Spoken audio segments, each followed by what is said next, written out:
Ako po pala ma'am si Christine Versosa, 23 years old na dito po ako nakatira sa Sitio Bangon, Barangay Can Manila, Basay, Samar po.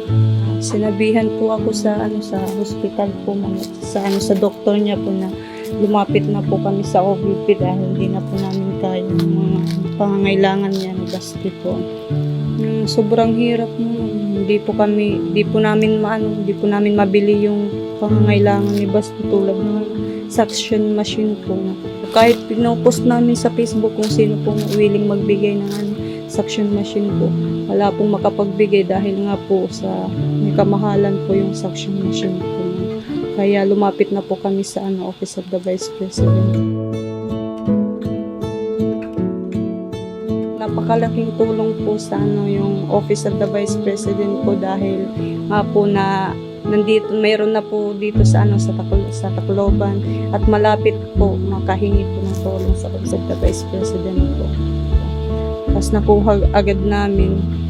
Malaking tulong po yan ma'am sa para kay Basti kasi po pag nahihirapan po siyang huminga, yan po yung ginagamit namin sa suction machine niya po. At need talaga niya ng suction machine niya.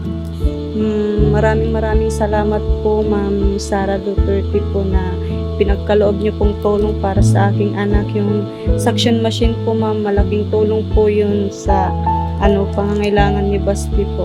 Thank you po ng marami po ma'am. Basti? Basti? Smile